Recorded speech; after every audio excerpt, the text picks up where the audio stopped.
अस्सलामुअलैकुम दोस्तों, आज मैं आपके सामने फिर से एक और ब्यूटीफुल सेशन के साथ हाज़िर हूँ। और जो ये सेशन आज होने वाला है ना, इसमें हम साइंस के कुछ एमसीक्यूज़ डिस्कस करेंगे। ये लेक्चर्स होने वाले हैं 10 लेक्चर्स, किसके रिलेटेड, जो हमारा फॉरेस्टर का सिलेबस है ना उसी के रिलेटेड, जिसमें मैं ऑलमोस्ट आपका वो सारा सिलेबस कवर कर दूँगा।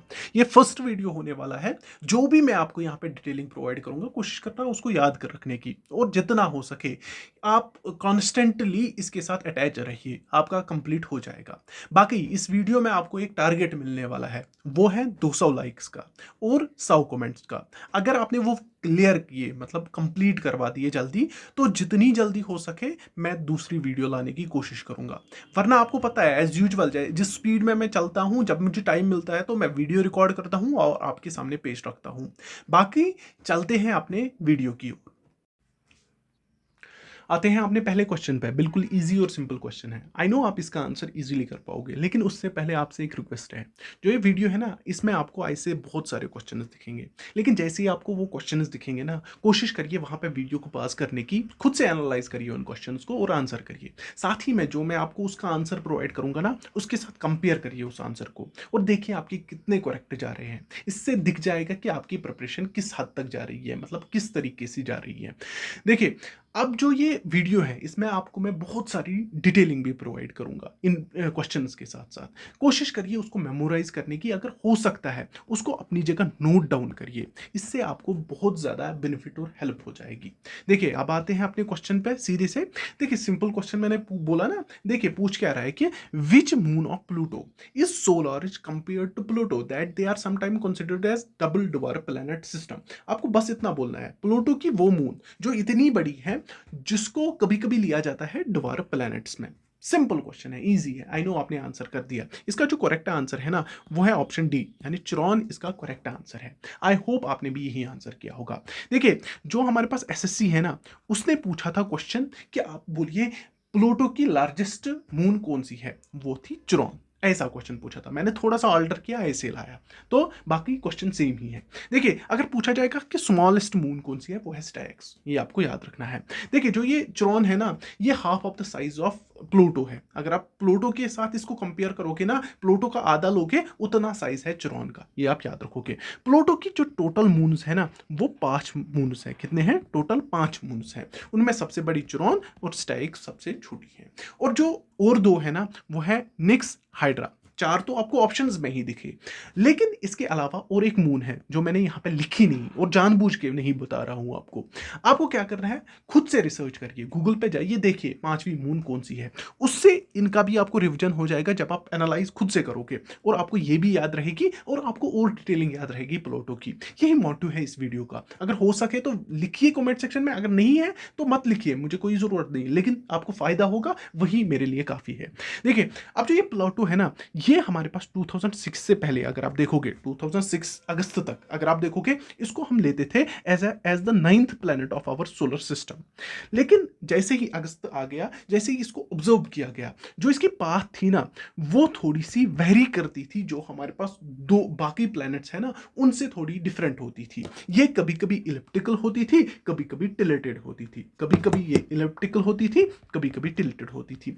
जब इसका बिहेवियरल चेंज देखा गया ना, कि इसका बिहेवियर ही चेंज है, इसकी जो ऑर्बिट है अराउंड द सन, वो तो चेंज हो रहा है, तो बोला गया कि ये हमारे पास प्लेनेट है ना, इसको वहां से निकालिए। उनका तो एक डेफिनेट बात है, इसका तो लेकिन डिफरेंट डिफरेंट बात है, लेकिन इसको वहां से निकालिए, इसको किस में लाइए, इसको लाइए डवार्फ प्लैनेट्स में। तो तब से ये हमारे पास किस में आता है, डवार्फ प्लैनेट्स में। ये तो था किसके बारे में, प्लूटो के बारे में। आई होप आपने प्लूटो को याद रख लिया।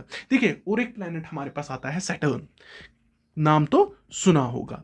सैटर्न को कहा जाता है गैलेक्सी लाइक प्लैनेट। क्या कहा जाता है? Galaxy like planet. ये आप याद रखोगे।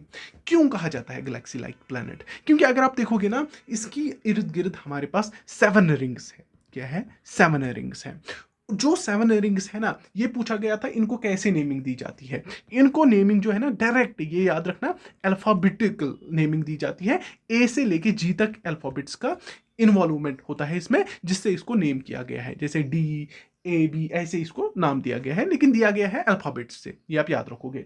देखिए इसके अलावा ये भी याद रखना कि इसकी हाईएस्ट नंबर ऑफ मून्स है in our solar system, highest number of moons है इन आवर सोलर सिस्टम, ये भी आप याद रखोगे। कितनी है वेल डिफाइंड अगर आप देखोगे वो 82 है, लेकिन अगर आप इसके अलावा देखोगे इसकी ऑब्जर्व मतलब की गई है मून्स वो 129 प्लस है। ये तो आपको वेल डिफाइंड है 82, जिसमें सबसे बड़ी जो जेकेएसएसबी ने भी क्वेश्चन पूछा था वो क्या है, वो है टाइटन। टाइटन इसकी सबसे बड़ी मून है, ये आप याद रखोगे।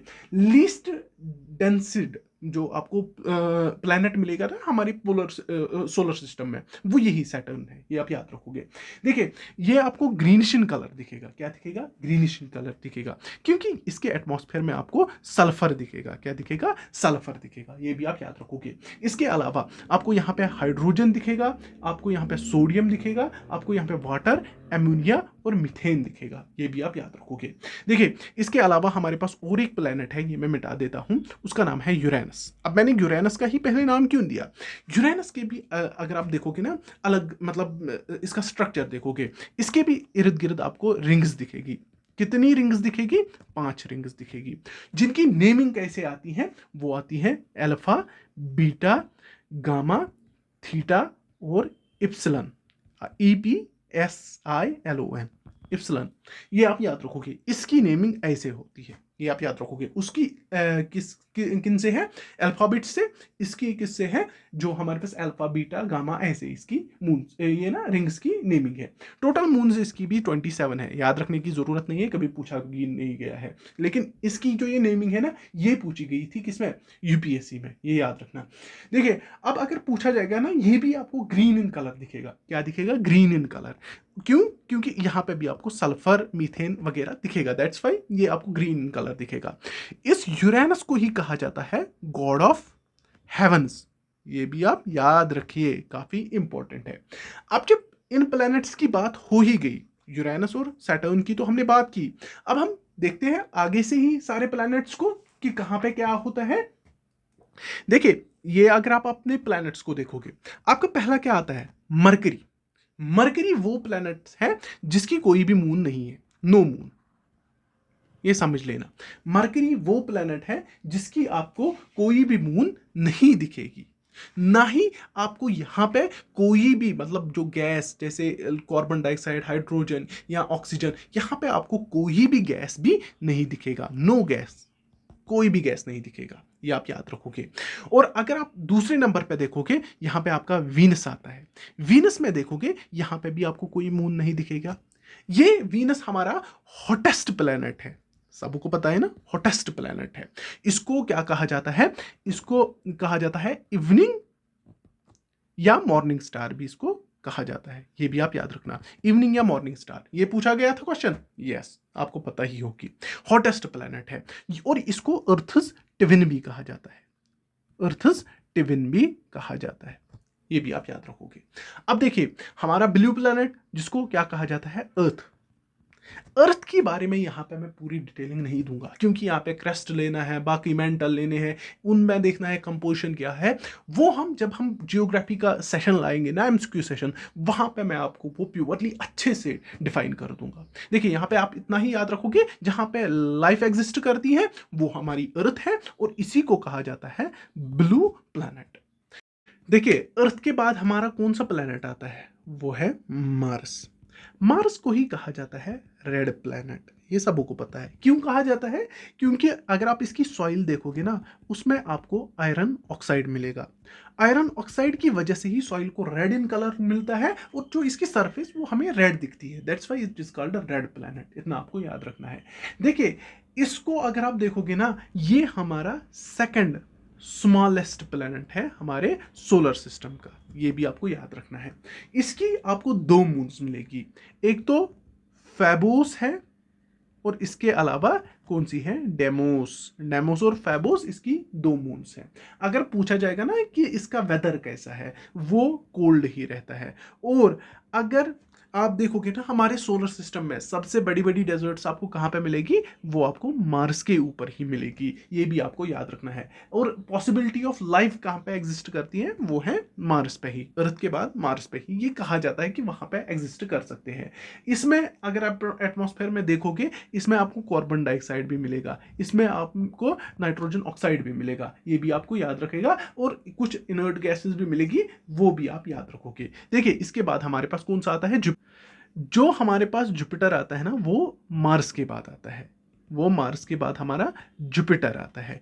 जुपिटर जो है ना, ये हमारा बिगेस्ट प्लैनेट है, बिगेस्ट प्लैनेट है सोलर सिस्टम का, ये आपको पता ही है, बिगेस्ट प्लैनेट है सोलर सिस्टम का। और अगर पूछा जाएगा कि इसके एटमॉस्फेयर में क्या कंटेन होता है, इसमें आपको मीथेन मिलेगा, इसमें आपको अमोनिया मिलेगा और हाइड्रोजन मिलेगा, ये आप याद रखना। इसकी जो मून्स है ना, इसकी भी 79 मून्स है, उसमें से जो सबसे बड़ी है ना, वो है गाइनामाइड, वो भी आप याद रखना, काफी इंपॉर्टेंट है और ये आपका काम आएगा और पूछा भी गया है। और इस पे आपको एक रेड स्पॉट मिलता है, गेंट रेड स्पॉट मिलेगा, ये भी क्वेश्चन पूछा गया था, किस पे एक बहुत बड़ा रेड स्पॉट है, वो हमारे जुपिटर पे ही है, ये भी आप याद रखना है। काफी इंपॉर्टेंट क्वेश्चंस थे। इसके अलावा हमने सैटर्न को भी डिस्कस किया, यूरेनस को भी डिस्कस किया, और बचता है नेपच्यून। इतना याद रखना, जो फार्देस्ट प्लैनेट है ना सन से, कौन सा प्लैनेट है, वो है नेपच्यून, याद रखना। उसके बाद प्लूटो आता है, जो हमारे पास दोबारा प्लैनेट आता है, और इसको भी आपको अराउंड इसके रिंग्स ही मिलेगी, जैसे आपको इनकी रिंग्स मिलती है ना, इसकी भी रिंग्स ही मिलेगी। किसकी होगी वो होगी मीथेन की, और यहाँ पे आपको सब जीरो टेम्परेचर मिलेगा, ये भी आपको याद रखना। और जो नेपच्यून है ना, इसको यूरेनस का क्या कहा जाता है, टिविन कहा जाता है। यूरेनस का टिविन किसको कहा जाता है, वो कहा जाता है नेपच्यून को, ये भी आप याद रखोगे। ये याद रखना, गॉड ऑफ हेवंस किसको कहा जाता है, वो यूरेनस को कहा जाता है। विंटर प्लैनेट किसको कहा जाता है, वो जुपिटर को कहा जाता है। गैलेक्सी ऑफ प्लैनेट्स किसको कहा जाता है, वो कहा जाता है जो सैटर्न है। अर्थ को क्या कहा जाता है, blue planet. Morning and evening star किसको कहा जाता है, वीनस को कहा जाता है। फिर से रिवाइज करता हूं, सबसे ज्यादा मून्स किसकी है, वो है सैटर्न की। सबसे कम मून्स किसकी है, वो है अर्थ की, एक। किसी की कोई भी, किस प्लैनेट की कोई भी मून नहीं है, वो है मरकरी एंड वीनस, इनकी कोई भी मून नहीं है, ये आप याद रखोगे, काफी इंपॉर्टेंट रहते हैं हमारे लिए। चलिए हम मूव ऑन करते हैं नेक्स्ट क्वेश्चन पे, वो देखते। अब इस क्वेश्चन को देखिए, ये भी सिंपल क्वेश्चन है, इजी है। ये बोल रहा है कि which spacecraft was first to visit Kuiper's belt. आपको बोलना है कि पहला स्पेसक्राफ्ट जिसने विजिट किया क्यूपर्स बेल्ट को। यहां पे आपको पता होनी चाहिए क्यूपर्स बेल्ट क्या होती है, अगर नहीं पता है मैं अभी डिफाइन करने वाला हूं, ध्यान से सुन लेना। देखिए इसका जो करेक्ट आंसर है ना, वो है न्यू हॉरिजन। आई होप आपने भी यही आंसर किया होगा। न्यू हॉरिजन नासा का स्पेसक्राफ्ट था, जिसने पहला विजिट किया था क्यूपर्स बेल्ट, और इसको भेजा गया था इसी को रीड करने के लिए, ये आपको याद रखना है। देखिए इसके बाद जो यहां पे क्वेश्चन आता है ना, वो है क्यूपर्स बेल्ट के बारे में। ये भी पूछा गया था कि जो प्लूटो है ना, वो कहां पे सिचुएटेड है। ये हमारे एसएससी में ये क्वेश्चन पूछा गया था, इसकी लोकेशन कहां पे है प्लूटो की, ये क्यूपर्स बेल्ट में आता है, ये याद रखना, काफी इंपॉर्टेंट है। देखिए अगर आपको बोला जाएगा ना, हमारी यूनिवर्स बहुत ही वास्ट है, millions and trillions of galaxies हैं। हमारी गैलेक्सी जो है मिल्की वे गैलेक्सी, जिसको आप आकाश गंगा भी कहते हो, वहीं पे आपका सोलर सिस्टम मौजूद है। अब आपकी सोलर सिस्टम की एक पर्टिकुलर जगह है, वैसे ही हर किसी आइटम की जो भी आपकी यूनिवर्स में प्रेजेंट है, उसकी एक स्पेसिफिक जगह है। वैसे ही जब सन आपका यहाँ पे है, सन के इर्द गिर्द हमारे जो ये प्लैनेट्स हैं, ये क्या करते हैं, ये रिवॉल्व करते रहते हैं, इनकी अपनी जगह है। देखिए जैसे ही आपने देखा मरकरी से लेके नेपच्यून तक आपके प्लैनेट्स हैं, वहां जैसे ही प्लैनेट्स खत्म होंगे, वहां से जो स्पेस स्टार्ट होती है, उसको कहा जाता है क्यूपर्स बेल्ट। क्या कहा जाता है, क्यूपर्स बेल्ट। और क्यूपर्स बेल्ट में आपको कौन मेनली मिलेगा, आपका प्लूटो आपको वहीं पे मिलेगा, जो एक डवार्फ प्लैनेट है। ये चीज पहले आप याद रखोगे। इसके अलावा आपको यहाँ पे एस्ट्रॉइड्स भी मिलेगा, आपको बहुत सारे सेल्सियस बॉडीज, छोटी छोटी सेल्सियस बॉडीज मिलेगी, जो आपके जैसे आपके कोमेट्स होते हैं या आईसी मेड होते हैं, तो वो आपको यहाँ पे मिल सकते हैं, आपको इतना याद रखना है। देखिए इसके अलावा देखिए यहाँ पे आपको एस्ट्रॉइड बेल्ट दिखता होगा। एस्ट्रॉइड बेल्ट क्या है, पहली चीज एस्ट्रॉइड्स हैं क्या, जो भी आपको बॉडीज दिखेगी ना, स्मॉल बॉडीज दिखेगी बिटवीन द ऑर्बिट ऑफ किसके, जुपिटर और मार्स के ऑर्बिट के बिटवीन, जो भी आपको स्मॉलर बॉडीज मिलेगी, उनको आपको क्या बोलते हो, एस्टेरॉइड्स। और यही एस्टेरॉइड्स जब मिलते हैं ये एक बेल्ट को क्रिएट करते हैं, उसको बोला जाता है एस्टेरॉइड बेल्ट। और ये क्या काम करता है हमारे सोलर सिस्टम में, ये डिवाइड करता है इन प्लैनेट्स को। ये प्लैनेट्स है ना, पहले 4 और लास्ट के 4 टोटल है ना, ये 4 और ये 4 टोटल 8 ही है हमारे पास। इनको कहा जाता है टेरिशियल प्लैनेट्स। क्या कहा जाता है, टेरिशियल प्लैनेट्स। ये आप याद रखोगे, टेरिशियल प्लैनेट्स कहा जाता है इनको। क्यों कहा जाता है, क्योंकि ये रॉक्स और मेटल के आपको ये मिलेंगे और ये डेंस्ड होते हैं, इतना आप याद रखना, डेंस्ड, हाईली डेंस्ड होते हैं। और ये जो आपकी ये होते हैं ना, इनको कहा जाता है जवियन प्लैनेट्स, क्योंकि ये किसके बने होते हैं, गैस, जिसमें आपका हाइड्रोजन और मीथेन मेनली होता है। हाइड्रोजन और मीथेन आपको यहाँ पे मेनली मिलेगा, ये भी आप याद रखोगे। देखिए इसके अलावा, सॉरी सॉरी, जो टर्म्स आपको याद रखनी है वो मैं आपको बताता हूं। जैसे हमारे पास मीटोरॉइड आता है। मीटोरॉइड असल में क्या है, ये ब्रोकन पार्ट्स होते हैं जो हमारे पास टेरिशियल प्लैनेट्स है ना, उनके ब्रोकन पार्ट्स होते हैं। जो हमारे, अगर आपने कभी सुना हुआ होता है ना डूबता हुआ सितारा, वो यही मीटियोराइड ही होता है, जो आता है किसकी तो और अर्थ की ओर। लेकिन जैसे ही वो अर्थ की ओर रीच करता है, हाई फ्रिक्शनल फोर्स मिलता है इसको एटमॉस्फेयर में, जिसकी वजह से ये आग लेता है, मतलब बर्न अप हो जाता है। फायर मतलब फायर में दिख जाता है आपको, बर्न अप हो जाता है। तो जब तक कि यहां पे पहुंच जाता है, ये किस में आपको दिखेगा, एशेस में, इतना आप याद रखोगे। देखिए इसके बाद और एक हमारे पास स्मॉल बॉडीज दिखती हैं जो कोमेट होता है। लेकिन ये कोमेट होता है ना, ये हमारे पास आईसी होते हैं, स्मॉल सिल्शियस बॉडीज होते हैं। ये भी रिवॉल्व किसके अराउंड ही करते हैं, सन के अराउंड ही रिवॉल्व करते हैं। इसमें अगर आप देखोगे ना, इनका ऑर्बिट वो भी इलिप्टिकल ही होता है, ये पहली चीज याद रखना। इसमें जो सबसे इंपॉर्टेंट है ना, वो है हेलियस कोमेट। बहुत बार पूछा गया है क्वेश्चन में, ये कितने सालों के बाद अपियर होता है, आफ्टर 76 ईयर्स के बाद ये अपियर होता है। ये कमेट ही है,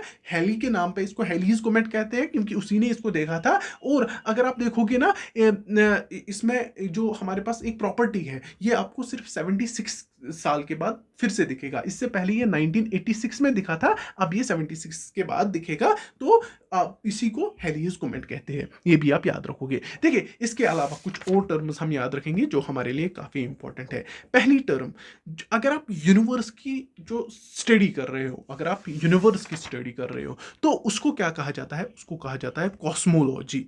क्वेश्चन पूछा गया है, हाँ ये भी क्वेश्चन पूछा गया है, दैट्स वाई मैं इनको यहां पे ला रहा हूं। इसके अलावा आपका जो नियरेस्ट स्टार, आपका नियरेस्ट स्टार सन, तो उसका जो नियरेस्ट होगा ना, वो है प्रोक्सिमा। ये आप याद रखना, प्रोक्सिमा सेंचुरी। ये आपका नियरेस्ट सन आफ्टर, ये ना नियरेस्ट स्टार आफ्टर सन है। अगर पूछा जाएगा जो हमारे पास गैलेक्सी है, जो हमारी गैलेक्सी है, मिलियंस एंड ट्रिलियंस है गैलेक्सीज है, जो हमारी गैलेक्सी है उसको क्या नाम है, उसको मिल्की वे गैलेक्सी कहा जाता है। मिल्की वे गैलेक्सी कहा जाता है। आपको लग रहा होगा बच्चों का पढ़ा रहा है, लेकिन इससे क्या होता है, रिवीजन होता है, कुछ चीजें और पता चल जाती है। मिल्की वे गैलेक्सी कहा जाता है इसको, और आकाश गंगा भी इसी को कहा जाता है। और अगर देखोगे ना, हमारा जो सोलर सिस्टम है वो इसी का पार्ट है। और इसके नजदीक जो हमारी नजदीक गैलेक्सी है ना, उसको कहा जाता है एंड्रोमेडा गैलेक्सी। एंड्रोमेडा गैलेक्सी, ये भी आप याद रखोगे। और अगर दूसरे नाम से जाना जाएगा ना इसको, तो उसको बोला जाता है मीजा गैलेक्सी। ये भी आप याद रखना। और जो ये डिस्टेंस है ना between stars, between galaxies, between planets, ये हम किससे करते हैं, ये हम लाइट ईयर से करते हैं। ये भी आप याद रखिए, काफी इंपॉर्टेंट रहेगा। लाइट ईयर होता क्या है, ए लाइट मतलब एक ईयर में कितनी लाइट ट्रैवल हो जाएगी, उसको हम लाइट ईयर कहते हैं। होती कितने ही है ये, 9.461 इंटू 10⁻12 हमारे पास इतनी लाइट ट्रैवल होती है एक ईयर में। इतना याद रखना, ये इसका पॉइंट होता है। जो सबसे इंपॉर्टेंट पॉइंट है जो हमें याद रखना है, वो है सन से, जो ये अर्थ है, ये सन है, इससे इधर तक कितना टाइम लगता है लाइट को ट्रैवल करने में, वो लगता है 8.31 मिनट्स। ये भी आप याद रखोगे, ये भी आपको काफी इंपॉर्टेंट जरूरत लगता है। अगर आपको बोला जाएगा ना, जो जब भी एक गैलेक्सी फॉर्म होती है ना, तो उसका जो फर्स्ट स्टेज होता है ना, उसको क्या कहा जाता है, उसको कहा जाता है निबुला। क्या कहा जाता है, निबुला। निबुला होता क्या है, ये एक आपको लार्ज क्लाउड मिलेगा जो जो हमारे पास किसका होता है, डस्ट का और ये किसका होता है? ये होता है गैसेस का। यही इनिशियल स्टेज भी होता है किसका? जो हमारे पास स्टार होता है, ये भी आप याद रखोगे। इसके अलावा आपका ब्लैक होल होता है, ये भी आपको पता होनी चाहिए। ब्लैक होल होता क्या है? ब्लैक होल हमारी यूनिवर्स में, हमारे स्पेस में वो रीजन है जहां पे आपको इतनी स्ट्रॉन्ग ग्रेविटी मिलेगी, जहां से कुछ भी आप वहां पे डालोगे वो वहां से एस्केप नहीं कर पाएगा। इवन जो आपकी लाइट है ना, जो एक इलेक्ट्रोमैग्नेटिक रेडिएशन है, वो भी वहां से एस्केप नहीं कर पाएगी। ये भी आप याद रखना, काफी इंपॉर्टेंट है। किसके बारे में मैं बात कर रहा हूं? ब्लैक होल के बारे में। इसके अलावा आपका पल्सर होता है। पल्सर कभी कभी मत सुना होगा। पल्सर क्या होता है? ये एक रोटेटिंग न्यूट्रॉन स्टार होता है। जब दो मैसिव स्टार्स आपस में कोलैप्स करते हैं ना, उनकी जो एनर्जी होती है, उनका जो फ्यूल सप्लाई होती है ना, तो वो क्या होती है? वो खत्म होती है। तो वहां पे एक आपको दूसरा मतलब उनको फिर मतलब वो स्टार्स ही होते हैं, लेकिन आप उनको स्टार्स भी नहीं कहते हो। वो बनबुझ बनबुझ होता रहता है ना, किसी अगर आप देखोगे यूनिवर्स में, मतलब स्पेस में, तो वो जो आपको दिखता है ना, जिसको वो लाइट आती जाती रहती है, उसको हम पल्सर कहते हैं। आई होप ये आपका क्लियर हो गया। देखिए, और एक होता है हमारे पास पोल स्टार। ये भी कभी कभी पूछा जाता है। ये आपको नॉर्थ डायरेक्शन को, नॉर्थ जो हमारे पास डायरेक्शन आती है ना, उसको इंडिकेट करती है। इसको नॉर्थ स्टार भी कहा जाता है। इसको नॉर्थ स्टार भी कहा जाता है। इसकी पोजीशन हमेशा सेम रहती है, किसमें? स्काई में। ये भी आप याद रखना, स्काई में इसकी सेम पोजीशन रहेगी। अगर पूछा जाएगा जो ये मतलब पोल स्टार है ना, इसको हम कैसे लोकेट कर सकते हैं? इसको हम सप्तऋषि से क्या कर सकते हैं? लोकेट कर सकते हैं। सप्तऋषि क्या है? ये एक कॉन्स्टलेशन है। क्या है? कॉन्स्टलेशन है। जो किसकी पार्ट है? उर्सा। उर्सा भी कॉन्स्टलेशन है, लेकिन बड़ी है। उस उर्सा मेजर की ये क्या है?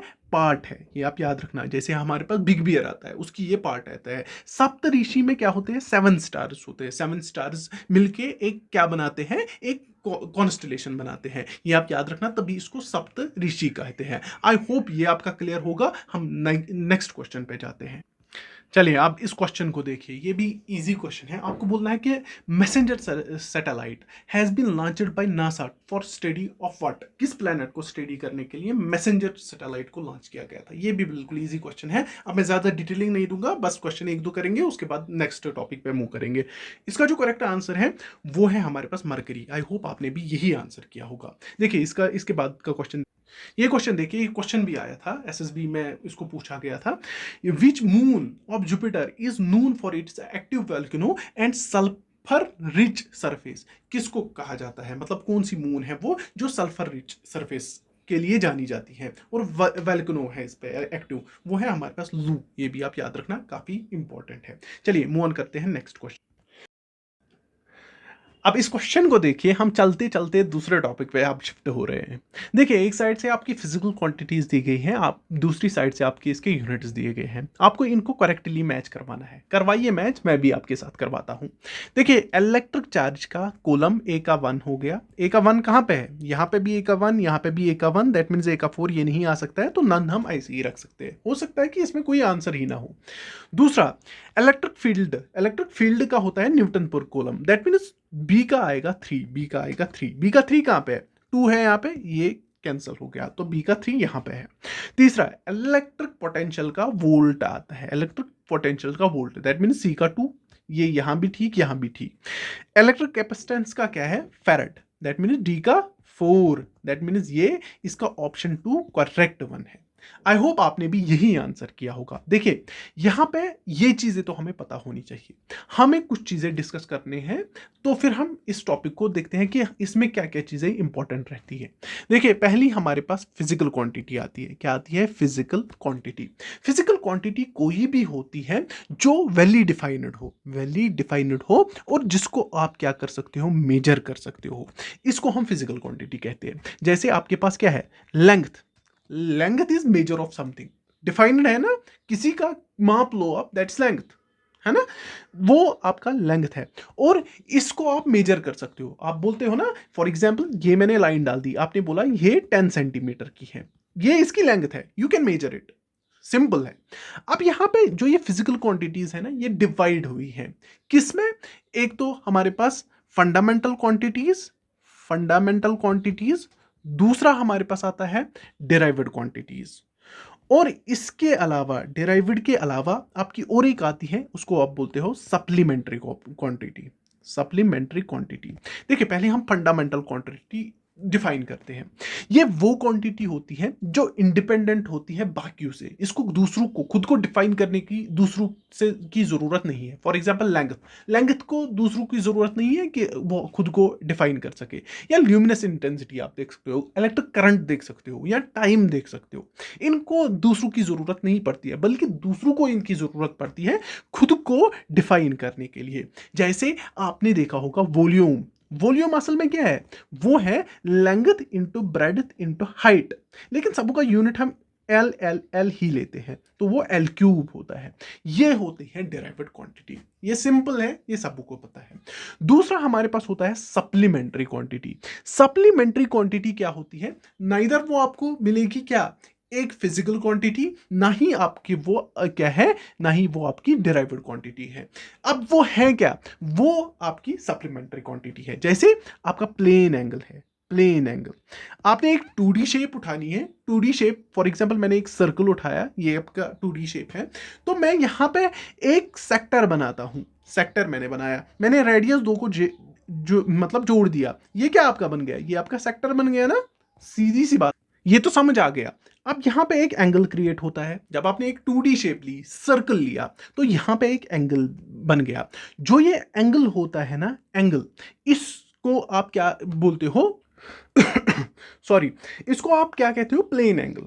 और ये अगर आप देखोगे ना, अगर आप इसको फाई मानोगे या थीटा मानोगे, थीटा किसके बराबर होता है, ये आपका आर्क डिवाइड बाय, ये जो ये आर्क है ना, इसका ये हिस्सा, इसको आर्क कहते हैं, तो ये divide by arc divide by radius के बराबर होता है। ये हमेशा यही होता है, इसकी आपको बहुत जरूरत पड़ेगा, प्लेन एंगल किसके बराबर होता है, इतना याद रखना।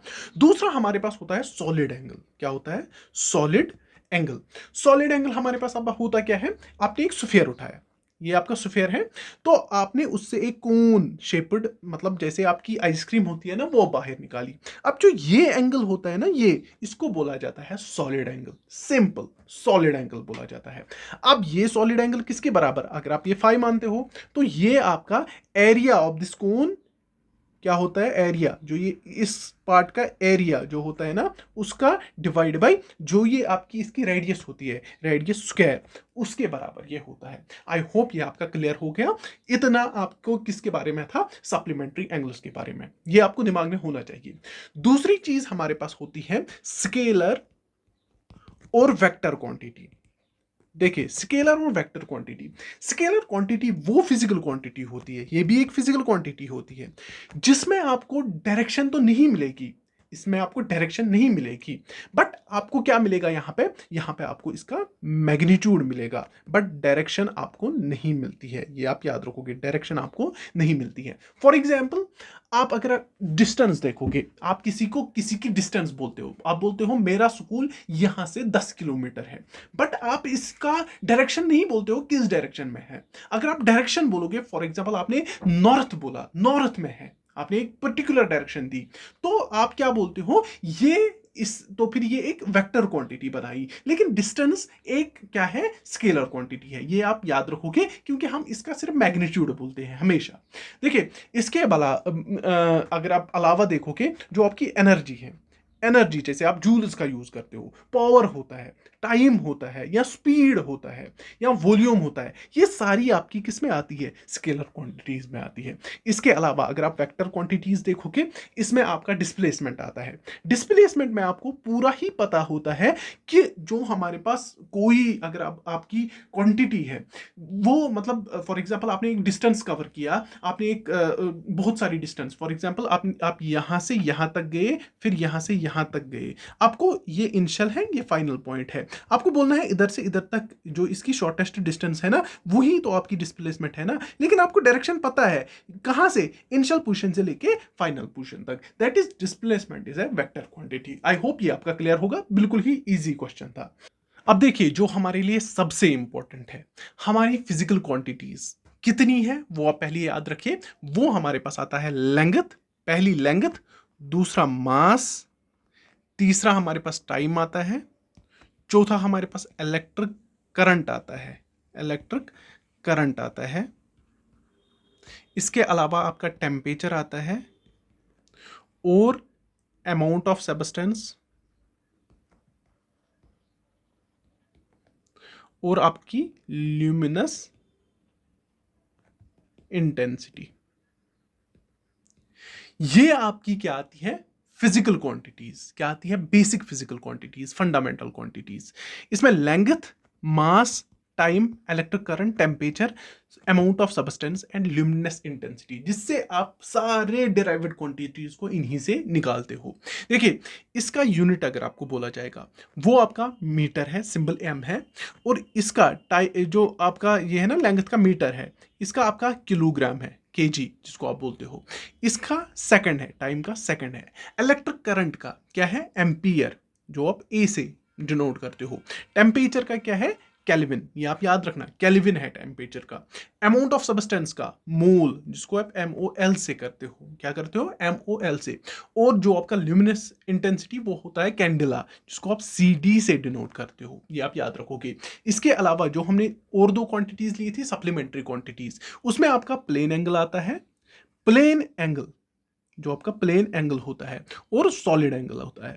इसमें अगर आपको बोला जाएगा यूनिट क्या है इसके, रेडियन, प्लेन एंगल का रेडियन है, और इसको आप रेड से डिनोट करते हो। और इसके अलावा स्टेडियन, ये भी आप याद रखोगे, स्टेडियन, इसका आप SR से डिनोट करते हो। ये आप याद रखो। अब इस क्वेश्चन को देखिए, ये आपके लिए वेरी इजी क्वेश्चन होना चाहिए। अब ये पूछ रहा है कि विच of the following quantities is measured in the unit pascal. आपको बोलना है इनमें से कौन सी फिजिकल क्वांटिटी वो है जिसका यूनिट क्या है? पास्कल है। बिल्कुल सिंपल और इजी क्वेश्चन है। देखिए, किसका इसमें यूनिट पास्कल है? वो है प्रेशर का। किसका है? प्रेशर का। अगर किसी और का बोलोगे पास्कल किसका यूनिट है, वो है सिट्रस। सिट्रस का भी यूनिट हमारे पास पास्कल ही है। अगर फोर्स का पूछा जाएगा, उसका क्या है? न्यूटन। ये सबको पता है, न्यूटन इसका मतलब ये है यूनिट है फोर्स का। एनर्जी का क्या है? वो है जूल। और वर्क का भी हमारे पास जूल ही आता है। और पावर का क्या है? वो है वाट।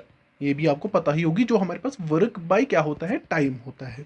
ये यूनिट्स है। इन जो यहाँ पे क्वांटिटीज दी गई है वो मैंने आपको बोल दिया। देखिए, हमारे पास कुछ इंटरनेशनल सिस्टम ऑफ यूनिट्स है जिनके थ्रू हम मेजर करते हैं किसी क्वांटिटी को। जैसे हमारे पास आता है CGS। इसमें क्या है? सेंटीमीटर, ग्राम और सेकंड। सेंटीमीटर, ग्राम और सेकंड का यूज होता है। इसको क्या कहा जाता है? गैसियन सिस्टम भी इसको कहा जाता है। गैसियन सिस्टम भी कहा जाता है इसको। इसके अलावा हमारे पास कौन आता है? जो है हमारे पास, जो यहाँ पे सेंटीमीटर लेंथ का होता है, ग्राम यहाँ पे किसका होता है? जो हमारा वेट होता है, जिसको आप मास कहते हो, और सेकंड किसका होता है? टाइम का। बस यही यहाँ पे मतलब हमें याद रखना है। अब आता है FPS, जिसमें हम करते हैं फुट का यूज। किसका? फुट का यूज करते हैं। पी का पाउंड का यूज करते हैं, और एस का सेकंड का यूज करते हैं। इसको क्या कहते हैं? ब्रिटिश सिस्टम भी कहा जाता है। यहाँ पे फुट हम लेंथ के लिए यूज करते हैं, और पाउंड हम मास के लिए यूज करते हैं, और जो सेकंड है वो हम टाइम के लिए यूज करते हैं। ये चीजें आपको पता होनी चाहिए। इसके बाद जो हमारे पास और एक सिस्टम आता है वो है MKS सिस्टम। MKS सिस्टम में क्या होता है? ये मीटर होता है, ये किलोग्राम होता है, और ये हमारा सेकंड होता है। और सिमिलरली जो लेंथ का, मास का और टाइम का ये यूज होता है। और अगर इसी का मॉडिफाइड वर्जन हम देखेंगे ना, वो है हमारा SI यूनिट सिस्टम, जिसको हम इंटरनेशनल सिस्टम ऑफ यूनिट्स भी कहते हैं। इंटरनेशनल सिस्टम ऑफ यूनिट्स भी कहते हैं, जिसको अडॉप्ट कहाँ पे किया गया? ड्यूरिंग एन इंटरनेशनल कॉन्फ्रेंस की गई थी, जिसके थ्रू हम वेटर्स और मेजरमेंट्स कर सकते थे। उसके लिए एक मतलब SI यूनिट मतलब इंटरनेशनल सिस्टम ऑफ यूनिट्स लिया गया, जो कहाँ पे हुआ था? हेल्ड हुआ था जेनीवा में। ये आप याद रखो, जेनीवा में हुआ था 1960 में। इस यूनिट को मतलब इस सिस्टम को अडॉप्ट किया गया था, SI यूनिट को। अब इसमें आपको क्या मिलेंगे? 7 जो आपको बेस यूनिट्स मिलेंगे, और 2 क्या मिलेंगे? Supplementary units. क्या मिलेंगे? सप्लीमेंट्री यूनिट्स, जिसमें आपको मैंने बोल दिया था, जो हमारे पास 7 आते हैं वो आपका मीटर आता है, किलोग्राम आता है, सेकंड आता है, एम्पियर आता है, मूल आता है, और कैंडल आता है। जो किसके है? ये लेंथ का है, ये मास का है, ये आपके टाइम का है, ये आपका इलेक्ट्रिक करंट का है, ये आपका टेम्परेचर का है। जो आपका टेम्परेचर का केल्विन है, सॉरी टेम्परेचर का केल्विन है। है ना, टेम्परेचर का केल्विन है, मोल हमारे पास अमाउंट ऑफ सब्सटेंस का है, और जो आपका कैंडल है ये आपका ल्यूमिनस इंटेंसिटी का है, और इसके अलावा रेडियन और जो आपका स्टेरेडियन होता है, ये आपके दो सप्लीमेंट्री क्वांटिटीज है जो आपके प्लेन एंगल और सॉलिड एंगल के लिए यूज किया जाता है, जो मैंने अभी डिफाइन किया था। हम देखिए, अगर आप देखोगे ना, यहाँ पे हमारे पास दो होता है, जो हमारे पास रेडियन और स्टेरेडियन है ना, ये डायमेंशनलेस क्वांटिटीज है, कभी पूछा जाता है, इनके कोई डायमेंशंस नहीं है, ये आप याद रखोगे। अभी मैं डायमेंशन को इसके बाद ही डिफाइन करने वाला हूँ। इसके बाद जो हमारे पास एमकेएस और सीजीएस सिस्टम है, जो एमकेएस और सीजीएस सिस्टम है, जो एमकेएस और सीजीएस सिस्टम है, इसको कहा जाता है मीट्रिक, ये आप याद रखना, मीट्रिक और डेसिमल सिस्टम है। कभी कभी पूछा जाता है कि मीट्रिक और डेसिमल सिस्टम किसको कहा जाता है, वो हमारे पास एमकेएस या सीजीएस सिस्टम को कहा जाता है। अब यहां पे चीज देखिए, जब भी आपको हाइट मिलेगी, विड्थ मिलेगी, रेडियस मिलेगी, डिस्प्लेसमेंट मिलेगी, आप डायरेक्ट यहां पे डायमेंशन किसका यूज करते हो, आप एल का यूज करते हो। याद रखना, इसका डायमेंशन हमेशा लेंथ होता है, ये आप याद रखोगे। अब वैसे ही आपके एरिया का क्या बन जाता है, L2, वो मैंने आपको भी समझाया था, वो होता है लेंथ इंटू ब्रेड्थ, इसका भी मीटर, इसका भी मीटर। मीटर को हम किससे रिप्रेजेंट करते हैं, लेंथ से, मतलब माप किससे, लेंथ ही तो हम माप करते हैं ना, तो ये भी L ही होता है, ये L² हो गया, वही हो गया M0, L2 और T0, वो मैंने आपको पहले ही बोला। फिर आप लिखिए M0 या ना लिखिए, उससे कोई फर्क नहीं पड़ेगा। तीसरी चीज आपको यह समझने की जरूरत है, पाई जो है ये न तो हमारे पास मास है, न तो ये टाइम है, न तो ये मतलब लेंथ है, तो इसको आप क्या लेते हो, इसको, इससे कोई भी फर्क किस पे नहीं पड़ता है, डायमेंशंस ऑफ एरिया पे कोई भी फर्क नहीं पड़ेगा। सो आप इसको डायरेक्ट 1 लेते हो, मतलब 1 से मल्टीप्लाई करते हो। वैसे ही अगर आपके पास वॉल्यूम ऑफ स्फीयर बोलना है, इसके डायमेंशंस क्या है, आप क्या करोगे, आप करोगे 4/3 इंटू पाई और R³ वही है, यहां पे ये तो सीधे 1 है, खत्म खेल। रेडियस का हमने अभी क्या पढ़ा, रेडियस का हमारे पास L होता है, तो ये सीधे L3 हो गया।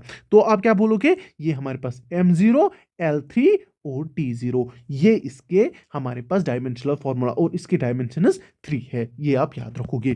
यही हमारे पास सिंपल है। यहां पे देखिए, अगर डेंसिटी का बोला जाएगा, इसको हमारे पास होता है मास और वॉल्यूम होता है, ये हमारे पास M और L3, मतलब हमारे पास वॉल्यूम L3 होता है, तो हम बोलते हैं M1 और L-3 और T0 इसकी डायमेंशनल फॉर्मूला होती है। यहां पे मैं इसको शेयर करूंगा, आप इन सारी चीजों को एक बार देख लोगे, बहुत अच्छे से आपको देखना है। यहां पे देखिए, जो हमने फंडामेंटल क्वांटिटीज पढ़ी थी ना 7, उनके यहां पे आपको क्वांटिटी भी देखे हैं, नेम ऑफ यूनिट भी और सिंबल, और यहां पे आपके उनके डायमेंशंस भी दिए हैं। आप एक बार पास कर लीजिए, इनको नोट डाउन कीजिए। जैसे लेंथ, लेंथ की डायमेंशनल फॉर्मूला हमारे पास क्या है, या आपको अगर बोला जाएगा डायमेंशन क्या है, वो है हमारे पास L1 ही, 1 इसका डायमेंशन है, ये आप याद रखोगे। और डायमेंशनल फॉर्मूला क्या बन जाती है, M0, L1 और T0, ये आप याद रखोगे। वैसे ही मास का M1, L0, T0, ये आप याद रखो। आप M1 लिखिए सीधे या L1 लिखिए सीधे, कोई फर्क नहीं पड़ेगा। ऐसे ही टाइम का अगर आपको बोला जाएगा, वो होता है M0, L0, T1, यानी T1 इसका हमारे पास आता है। अगर टेम्परेचर का वैसे ही बोला जाएगा, इसको ऐड करना है कि M0, L0, T0, K1, समझ आया। ऐसे ही ये सारे हैं, ये आप एक बार चेक करोगे, आप इसका स्क्रीनशॉट उठाइए और अपने पास सेफ गार्ड करके रखिए, बहुत इंपॉर्टेंट है। और यहाँ पे आपको कुछ SI यूनिट प्रीफिक्स है जो आपको यहाँ पे दिए हैं, इनको भी आप चेक कर लोगे। ये देखिए, यहाँ पे ये काफ़ी इंपॉर्टेंट है, यहाँ पे डायमेंशंस ऑफ कुछ फिजिकल क्वांटिटीज़ के दिए हुए हैं, ये हमारे लिए काफ़ी इंपॉर्टेंट है और इनको हमें चेक डाउन करना है।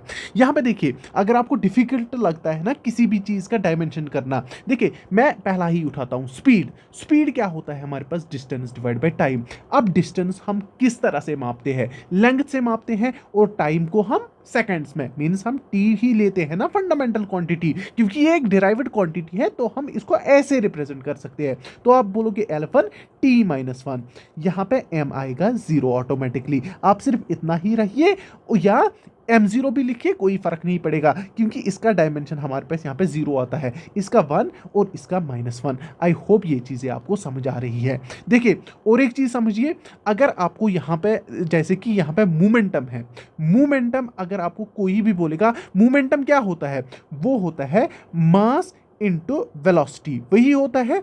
वो हम क्या लिखेंगे, वेलोसिटी किसके बराबर होती है, मास पर सेकंड, वही होता है ना, m इंटू मास पर ये मीटर पर सेकंड, सॉरी नॉट मास पर सेकंड, सॉरी एक्सट्रीमली सॉरी।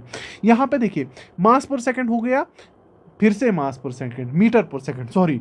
अब यहाँ पे ये m1 हो गया, और ये हमारे पास L, इसका हमारे पास ये मीटर है ना, इसका L आएगा, ये L1, और T का हमारे पास S का क्या आएगा T, ये हो जाएगा, ये 1 है लेकिन ऊपर चढ़ के ये -1 बन जाएगा। तो आप क्या बोलोगे, M1 L1 T-1, वही हमारे पास M1 L1 T-1, वो हमने करके रखा है। अगर वर्क का बोला जाएगा, वर्क का कैसे करोगे, वर्क हमारे पास सिंपल है। वर्क हमारे पास क्या होता है, फोर्स, हमारे पास ये फॉर्मूलाज याद होना जरूरी है, दैट्स वाई मैंने एक एक चीज यहां पे डाली है। जैसे वर्क की जो फॉर्मूला है वो हमारे पास force into displacement into cos theta. यहाँ पे कॉस थीटा हमारे पास क्या होता है, सप्ली क्वांटिटी जो हमने अभी पढ़ी थी, सप्लीमेंट्री क्वांटिटी है ये, दैट्स वाई इसका डायमेंशन नहीं होता है। हमें सिर्फ किसके साथ काम है, फोर्स और किसके साथ, डिस्प्लेसमेंट के साथ। फोर्स हमें पता है वो है m इंटू ए, मास इंटू एक्सेलरेशन, और जो हमारे पास डिस्प्लेसमेंट है उसका क्या है हमारे पास, वो है मीटर, इतना आपको पता ही होगी।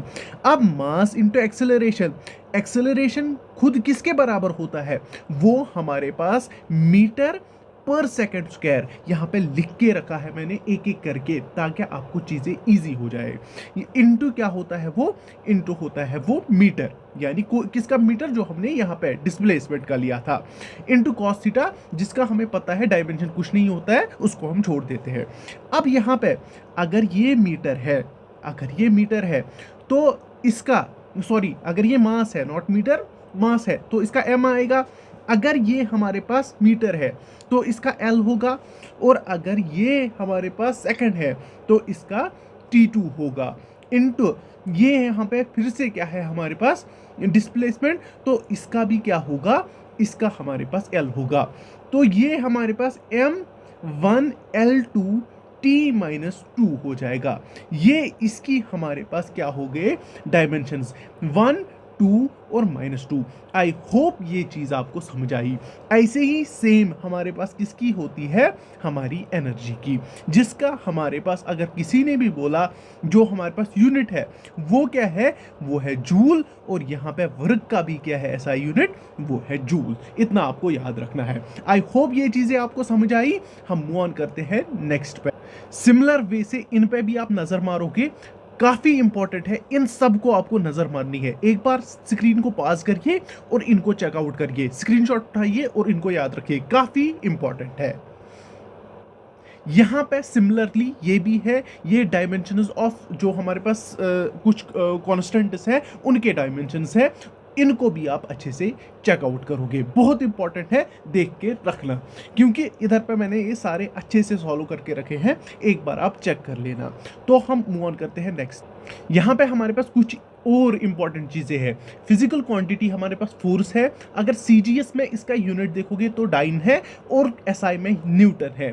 1 न्यूटन किसके बराबर है, 10⁵ डाइन के, जो मैंने आपको करके भी दिखाया, ये आपको पता होगी। वर्क इज इक्वल टू अर्ग, और ऐसा यूनिट में जूल होता है, 1 जूल इज इक्वल टू 10⁻7, ये भी आप याद रखोगे। अब यहाँ पे देखिए जो हमारे पास लेंथ, मास और टाइम के जो यूनिट्स है वो किसके बराबर होते हैं। पहले आपको पता होनी चाहिए लाइट ईयर क्या होता है, ये होता है distance travelled by light in 1 year जो वो वैक्यूम में ट्रैवल करती है उसको आप लाइट ईयर कहते हो। फिर 1 लाइट ईयर किसके बराबर होता है? वो 9.46 इंटू 10⁻15 मीटर के बराबर होता है। इसी तरह से आप इन सभी चीजों को चेक करोगे, ये भी हमारे पास काफी इंपॉर्टेंट है। ये था सारा कॉन्सेप्ट किसका? जो हमारे पास यूनिट्स एंड डायमेंशंस का है। इतना ही हमारे लिए इंपॉर्टेंट है कॉम्पिटिटिव एग्जाम के लिए। और हम अपने क्वेश्चन पे शिफ्ट होते हैं। चलिए, ये वाला हमने किया। हमने बोला था इनमें से फंडामेंटल क्वांटिटी कौन नहीं है? वो एरिया नहीं है। हम आते हैं अपने क्वेश्चन नंबर 2 पे। यहाँ पे आपको बोलना है temperature can be expressed as a derived quantity in terms of which of the following. आपको बोलना है कि जो हमारे पास टेम्परेचर है ना, उसको आप एक्सप्रेस्ड डिराइव्ड क्वांटिटी में कर सकते हो। डिराइव्ड क्वांटिटी क्या होती है? जो हमारे पास फंडामेंटल क्वांटिटी से मिल जाती है, बन जाती है। तो यहाँ पे टेम्परेचर खुद ही क्या है? ये एक फंडामेंटल क्वांटिटी है। तो आप इसको इसमें से किसी में एक्सप्रेस कर सकते हो? नहीं, बिल्कुल गलत है। तो आप क्या बोलोगे? इन terms of nothing. I hope ये क्वेश्चन भी आपको समझ में आया होगा। सिंपल क्वेश्चन था। और हम मूव ऑन करते हैं नेक्स्ट पे। अब ये वाला क्वेश्चन देखिए, यहां पे क्या बोलता है कि आपको बोलना है कि dimensions that has kinetic energy, जो हमारे पास डायमेंशंस ऑफ काइनेटिक एनर्जी है ना, वो इसमें से सेम है किसी और जो हमारे पास क्वांटिटी के। आपको वो इसका आंसर करना है। चलिए जल्दी से आंसर करिए। सिंपल है, वो होता है वर्क का। अभी हमने वो भी किया था, उसका भी जूल यूनिट, इसका भी जूल यूनिट। तो आपको ये भी आया होगा। मैंने तभी बोला था जो मैं क्वेश्चन यहाँ पे आपको दिखा रहा हूँ ना, आप उनको आप चुटकी में कर पाओगे। आधा घंटा मैंने इसीलिए मांगा था। अब आपको बोलना है कि मैग्नेटिक फील्ड की डायमेंशनल फॉर्मूला क्या है। इजी है, बोलिए क्या है डायमेंशनल फॉर्मूला इस। यहाँ आपको पता होनी चाहिए मैग्नेटिक फील्ड किसके बराबर होता है। मैग्नेटिक फील्ड अगर आपको किसी ने भी बोला ना, वो किसके बराबर होता है? वो होता है हमारे पास force divide by charge into velocity.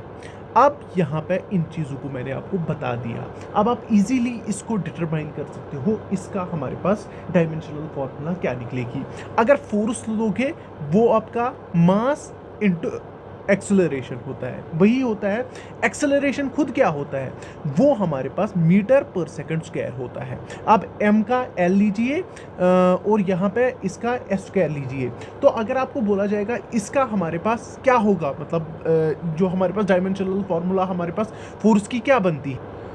m1 l1 t-2, वो हमारे पास बनता है m1 l1 t-2। इतना आपको समझ आ गया।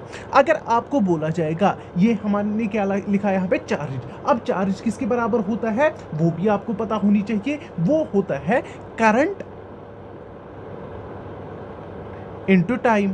तो आप क्या लिखोगे इसको? आप इसको I इंटू टी। लेकिन जब ये ऊपर चढ़ेगा, ये t-1 बन जाएगा। इतना भी आपको नज़र में रखना है। वेलोसिटी क्या होता है? Distance by time.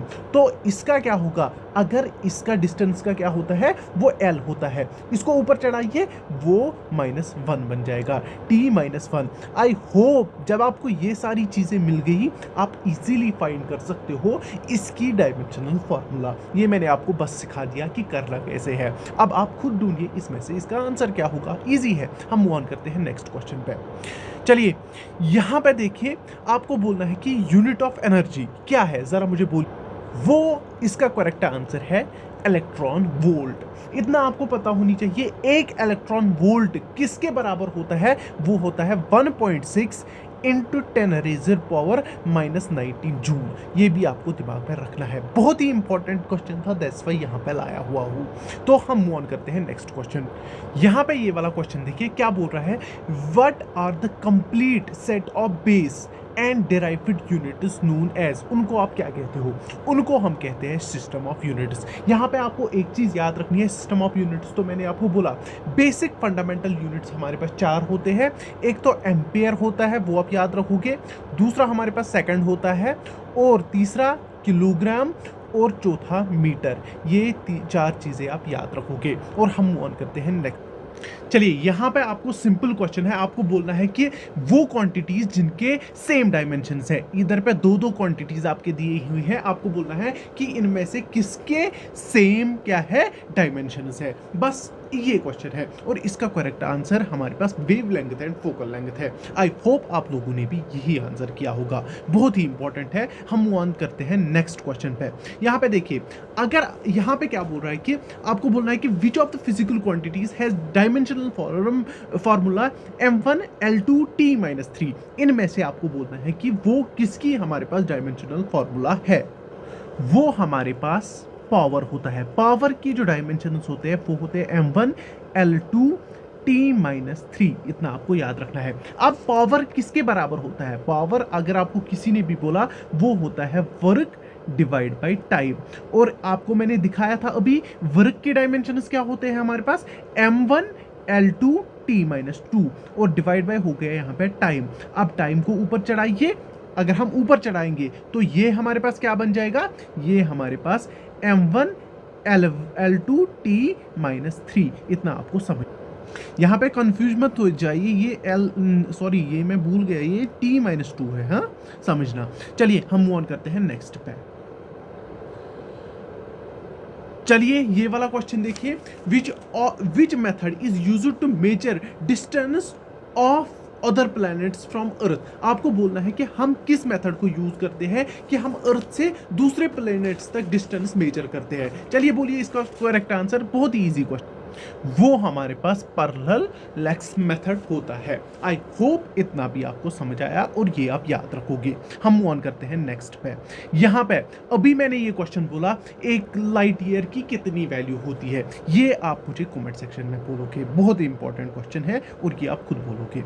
इसके बाद अगर आपको बोला जाएगा कि हमारे पास जो फ्रीक्वेंसी, अगर आपको बोला जाएगा कि frequency of sound wave are measured in, उनको हम किस में मेजर करते हैं, सर आप मुझे बोलिए कितना इजी क्वेश्चन है, इससे इजी क्वेश्चन हो सकता है? वो हमारे पास आंसर है हर्ट्ज, इसका आंसर हर्ट्ज है, बस इतना आपको बोलना था। अब यहां पे बोलना है यूनिट ऑफ ल्यूमिनस इंटेंसिटी, ये मैंने 100 बार बोला है, पिछले सेशन में मैंने ये पूरा एक्सप्लेन किया है और इसका जो हमारे पास यूनिट है वो है कैंडेला। आई होप ये भी आपने आंसर किया होगा।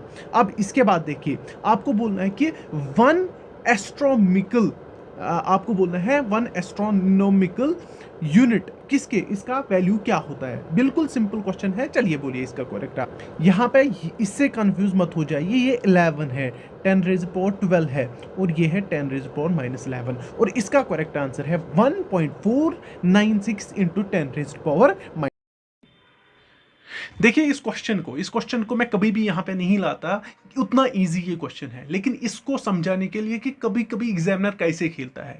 ये क्वेश्चन एनडीए में पूछा गया था। यहाँ पे पूछ क्या रहा है क्वेश्चन में, if a body is moving with a constant speed in a circular path, that means ये एक सर्कुलर मोशन में है, विच of the following quantity will remain constant. आपको बोलना है कि इन क्वांटिटीज में से कौन सा कांस्टेंट रहेगा। बिल्कुल इजी क्वेश्चन था। देखिए अगर आप सीधे से दिमाग लगाते ना, यहाँ पे ये कांस्टेंट स्पीड की बात कर रहा था, दैट मीन्स यहाँ पे ऑप्शन सी डायरेक्ट स्पीड ही कांस्टेंट रहता। अब वेलोसिटी की अब बात करते हैं, वेलोसिटी आपका होता क्या है, ये आपका डिस्टेंस ट्रैवल होता है लेकिन इन ए गिवन डायरेक्शन। यहाँ पे आपकी डायरेक्शन कॉन्स्टेंटली चेंज हो रही है ना, मतलब कभी मतलब ये ऐसे ऐसे हो रही है। अगर स्पीड तो चेंज ही रहती है, डिस्टेंस ट्रैवल सेम ही होती है, एक गिवन इंटरवल ऑफ टाइम में होती है। स्पीड क्या होता है, distance travel divide by time taken, तो स्पीड तो सेम ही है लेकिन डिस्टेंस तो कॉन्स्टेंटली इसकी क्या हो रही है, चेंज हो रही है। दैट मीन्स ये कभी भी कांस्टेंट नहीं रहेगा। अब हमारे पास एक्सेलरेशन आता है।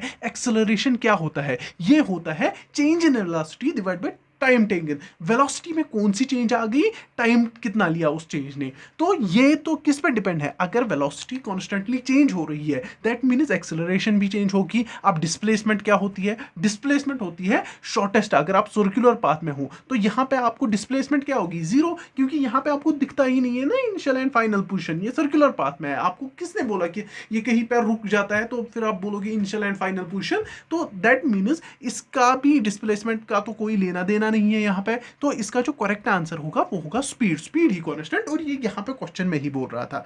देखिए हम कुछ चीजें यहाँ पे सीख लेते हैं। देखिए हमारे पास मोशन होती है।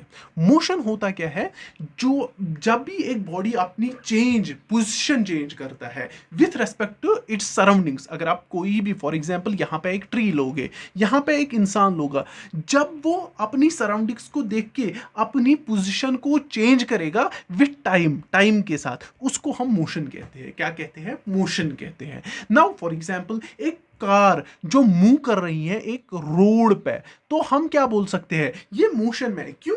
क्योंकि वो अभी तो फॉर एग्जांपल अभी वो इस स्टॉप पे है, अभी वो इस स्टॉप पे पहुंचेगी, और यहां से वो किसी भी ऑब्जेक्ट को कंसिडरेशन में ले सकती है कि मैंने इस ऑब्जेक्ट को पीछे छोड़ा।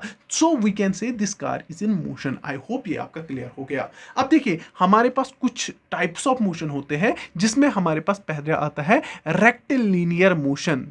रेक्टिलिनियर मोशन ये क्या होता है? जब एक ऑब्जेक्ट मूव करता है ना एक स्ट्रेट लाइन में, क्या करता है? स्ट्रेट लाइन में मूव करता है, तो उसको आप क्या कहते हो? जो ये बॉडी है ये एक रेक्टिलिनियर मोशन में है। इतना आप याद रखोगे। दूसरा बात, हम अभी सर्कुलर मोशन की तो बात कर रहे थे। जब एक ऑब्जेक्ट एक सर्कुलर पाथ में ट्रैवल करता है, एक सर्कुलर पाथ में ट्रैवल करता है, उसको हम बोलते हैं, क्या बोलते हैं? Circular motion. इसके बाद होता है रोटेशनल मोशन। जब एक ऑब्जेक्ट रोटेट करता है अपने एक फिक्स्ड एक्सीस पे, उसको आप बोलते हो रोटेशनल मोशन। जैसे आप अर्थ को देखिए, वो अपनी एक्सीस पे खुद को रोटेट करवाती है, तो उसको बोलते हैं रोटेशन ऑफ अर्थ, तो उसको हम बोलते हैं रोटेशनल मोशन बोलेंगे। और एक होती है ऑसिलेटरी मोशन। ऑसिलेटरी मोशन ये क्या होता है? जैसे आपका टू एंड फ्रो होता है ना, पेंडुलम। पेंडुलम पहले इधर जाता है, ये पेंडुलम है, फिर इधर जाता है, फिर इधर से वापस आता है,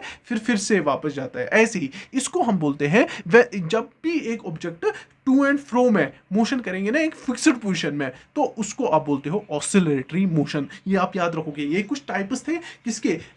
टाइप्स ऑफ मोशन के। देखिए रेक्टिलिनियर मोशन जब एक स्ट्रेट लाइन में, सर्कुलर मोशन जब एक सर्कुलर पाथ में, रोटेशनल मोशन जब एक पर्टिकुलर एक्सिस पे मोशन करेगी एक बॉडी, उसको हम रोटेशनल मोशन कहते हैं। ऐसे ही हमारी ऑसिलेटरी मोशन होती है, जैसे हमारा पेंडुलम होता है, जब वो एक फिक्स्ड पाथ पकड़े, फिक्स्ड पोजीशन पकड़े, जहां तक वो जाए फिर वापस आए, फिर से वापस, जैसे एक पेंडुलम करता है। ये आपको पता होनी चाहिए। देखिए अब हमारे पास होता है डिस्टेंस। डिस्टेंस क्या होती है? डिस्टेंस आप सिंपली बोल सकते हो कोई भी लेंथ, एक एक्चुअल लेंथ जो एक ऑब्जेक्ट ट्रेवल करता है विथ टाइम। ऑब्जेक्ट ट्रेवल करेगा विथ टाइम, उसको आप क्या कहते हो? उसको आप डिस्टेंस कहते हो। लेकिन वो किसके थ्रू होगी? जब वो मोशन करेगा, तो उसी को आप डिस्टेंस करोगे ना। डिस्टेंस को मेजर करने के लिए आप एक डिवाइस का यूज करते हो, जिसको आप क्या कहते हो? ओडोमीटर। ये भी आप याद रखना। ओडोमीटर हमारी डिस्टेंस को क्या होता है? मेजर करने के लिए लगता है। अब एक क्वेश्चन देखते हैं फिर से याद। अब इस क्वेश्चन को देखिए, आपको यहाँ पे क्या फाइंड करना है? डिस्प्लेसमेंट को फाइंड करना है। आपको एक जो मोशन दी गई है, आपको एक मूवमेंट दी गई है एक ऑब्जेक्ट की, तो आपको उसी हिसाब से फिर बोलना है कि इसकी डिस्प्लेसमेंट क्या हो सकती है। देखिए पहले आप देखिए क्वेश्चन में क्या पूछा गया है। Suppose an object starts from an origin O. देखिए यहाँ से ये स्टार्ट करता है, मैं बोलूँगा ये ऑरिजिन ओ है। अब ये कहाँ की ओर जाता है? ईस्ट की ओर जाता है, 5 किलोमीटर्स ईस्ट। आपको याद है ना, जो हम इसमें पढ़ते हैं, रीजनिंग में पढ़ते हैं, हम कैसे बनाते हैं अपना डायरेक्शन टेबल, वो ऐसे होता है। ये आपका नॉर्थ होता है, ये आपका साउथ होता है, ये ईस्ट होता है, ये आपका वेस्ट होता है। समझ आई बात? अब ये किसकी ओर गया? ये गया 5 किलोमीटर कहाँ की ओर? ईस्ट की ओर। और ये फिर कहाँ गया? 5 किलोमीटर और ये गया कहाँ की ओर? नॉर्थ की ओर। ये नॉर्थ की ओर 5 किलोमीटर और गया। अब उसके बाद ये क्या कर रहा है कि ये 10 किलोमीटर्स टुवर्ड्स वेस्ट जाता है। 10 किलोमीटर्स टुवर्ड्स वेस्ट जाता है, वेस्ट की ओर ये 10 किलोमीटर्स जाता है। आ गया ये आपका ग्राफ बन गया। Then its displacement will be. अब इसकी आपको डिस्प्लेसमेंट बोलनी है, क्या हो सकती है? देखिए अगर आप पहले देखोगे डिस्टेंस, क्या होगी इसकी 5 और 5 10 और 20, इस पॉइंट तक इसकी डिस्टेंस, टोटल डिस्टेंस कितनी होगी 20 होगी। दैट मीन्स अगर डिस्टेंस फाइंड होना होता तो इसका ये करेक्ट आंसर होता। और जो इसका अभी करेक्ट आंसर है ना वो है 500√2। अभी तक मैंने नहीं बोला था, आई होप आप कर रहे होगे इस क्वेश्चन को, इसका ये करेक्ट आंसर है। अब ये कैसे होगा, देखिए अगर मैं यहाँ से यहाँ तक इसको ज्वाइन कर दूँ, यहाँ तक इसको ज्वाइन कर दूँ, मुझे बोलिए जो हमारे पास जो डिस्प्लेसमेंट होती है ना वो किसके बराबर होती है, वो होती है इनिशियल से फाइनल पोजीशन तक शॉर्टेस्ट डिस्टेंस क्या रहेगी हमारे पास, वो हमारे पास क्या होता है डिस्प्लेसमेंट। अब हमारे पास फाइंड क्या करना है, इसको फाइंड करना है, तो हमारे पास डिस्प्लेसमेंट मिलेगी। अगर ये यहाँ पे 5 है तो ये भी तो 5 ही होगा। अगर यहाँ तक मैंने एक पॉइंट डाल दिया, ये यहाँ तक 5 है, ये यहाँ पे 5, तो ये भी तो 5 किलोमीटर ही होगा। दैट मीन्स सिंपली मैं इधर पे क्या लगा सकता हूँ, जो हमारे पास पाइथागोरस थ्योरम है वो लगा सकता हूँ। वो क्या बोलती है, hypotenuse square is equal to base square plus altitude square. तो आप करिए, वो हो गया 5 square plus 5 square is equal to hypotenuse square, वो हो गया hypotenuse square is equal to 25 plus 25, वो हो गया 50। 50 को आप लिख सकते हो 2 इंटू 25। तो यहाँ पे अगर मैं इसको ले जाऊंगा तो ये इसको भी रूट चढ़ जाएगा, इसको भी रूट चढ़ जाएगा, ये बन जाएगा 5 स्क्वायर, उसके साथ रूट काट, तो ये बन जाएगा 5√2। दैट मीन्स इसका जो करेक्ट आंसर था वो था 5√2। अगर आप पाइथागोरस थ्योरम भी यहाँ पे सही से लगाते तो भी आपको ये निकल जाता। डिस्प्लेसमेंट क्या होती है, जो हमारे पास शॉर्टेस्ट डिस्टेंस होती है बिटवीन, ये इसका फाइनल पोजीशन थी, ये इसकी इनिशियल पोजीशन थी, वो कितना थी, वो आपको 5√2 मीटर की थी। आई होप ये आपका क्लियर हो गया। और ये डिस्टेंस होती है टोटल, मतलब जो इसने मूवमेंट की उसके साथ इसने कितनी लेंथ ट्रैवल की, उसको हम क्या बोलते हैं, डिस्टेंस बोलते हैं। जिसको मैंने आपको बोला कि ये हमारे पास क्या होता है, ये ओडोमीटर से मेजर होता है। और जो हमारे पास डिस्टेंस होती है ना वो स्केलर क्वांटिटी होती है, और जो डिस्प्लेसमेंट होती है वो हमारे पास क्या होती है, वेक्टर क्वांटिटी। देखिए इसके साथ साथ अगर आप देखोगे कुछ और चीजें, जो हमारे पास डिस्प्लेसमेंट है ना, ये क्या हो सकती है, ये पॉजिटिव भी हो सकती है, ये पॉजिटिव भी हो सकती है, ये याद रखना, ये पॉजिटिव भी हो सकती है, ये नेगेटिव भी हो सकती है, और ये जीरो भी हो सकती है। किसकी बारे में बात कर रहा हूं, डिस्प्लेसमेंट के बारे में बात कर रहा हूं। लेकिन अगर आप यहां पे इसका देखोगे, ये हमारे पास जो डिस्टेंस है ना, डिस्टेंस हमेशा पॉजिटिव होंगी, ये कभी भी आपको जीरो नहीं दिखेगी या नेगेटिव नहीं दिखेगी। कौन, डिस्टेंस, ये आप याद रखोगे। और ये जो डिपेंडेंट होती है ना, ये नेचर ऑफ पाथ जो आपने ट्रैवल किया ये उस पर डिपेंड करता है, लेकिन जो हमारे पास डिस्प्लेसमेंट होता है वो उस पर डिपेंडेंट नहीं होता है, ये भी आपको याद रखना है। देखिए अब होता है हमारे पास स्पीड क्या होती है, हमारे पास स्पीड होती है डिस्टेंस डिवाइड बाय टाइम।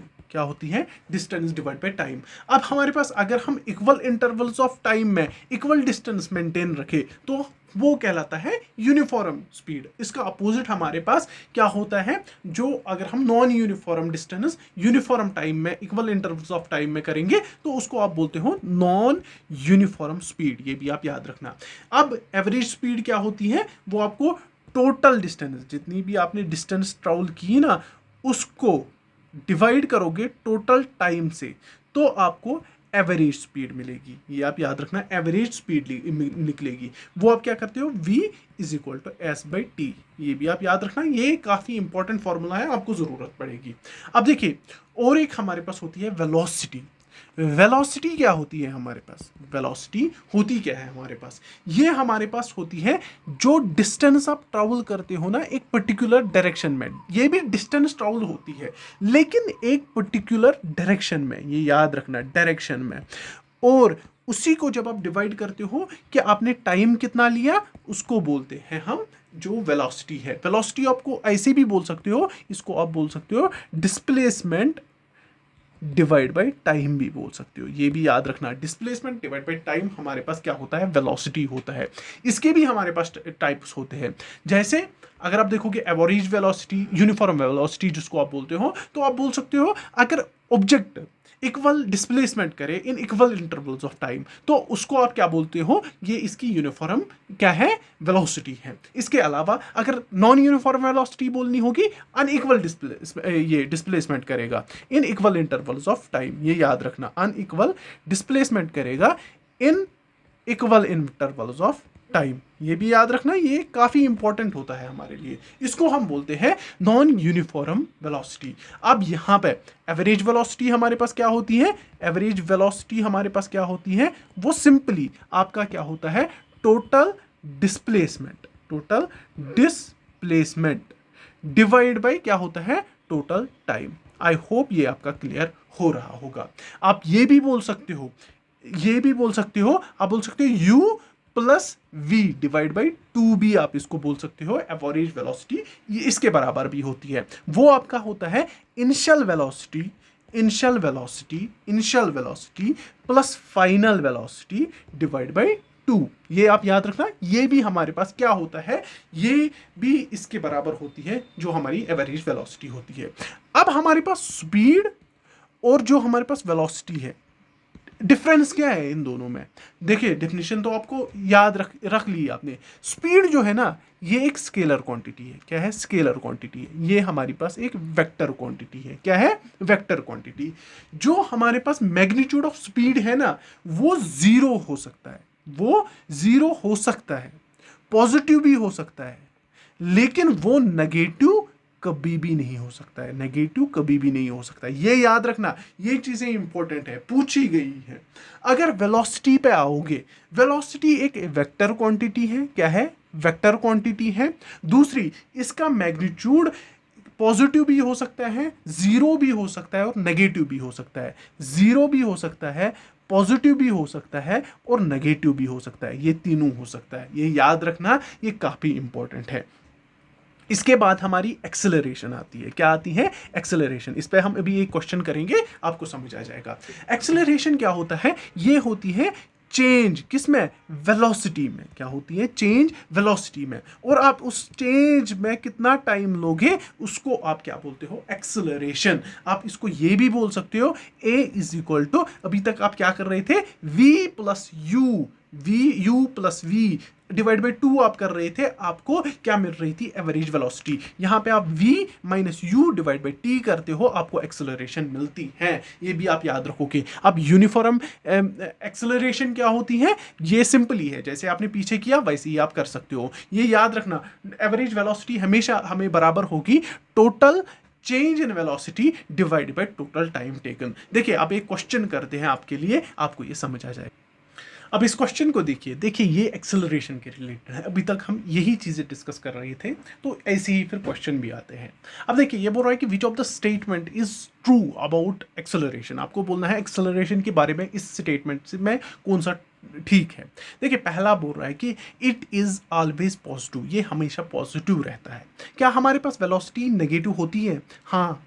अगर आप देखोगे ना, जो वेलोसिटी है ना, वो पॉजिटिव भी हो सकती है, वो जीरो भी हो सकती है, वो नेगेटिव भी हो सकती है। दैट मीन्स जो हमारी ये एक्सेलरेशन है वो डिपेंड किस पे है, वो वेलोसिटी पे डिपेंड है। दैट मीन्स ये भी हमारे पास क्या हो सकता है, ये हमारे पास नेगेटिव हो सकता है, ये हमेशा पॉजिटिव ही नहीं हो सकता है। हाँ पॉजिटिव हो सकता है, दैट डजंट मीन कि हमेशा पॉजिटिव होगी।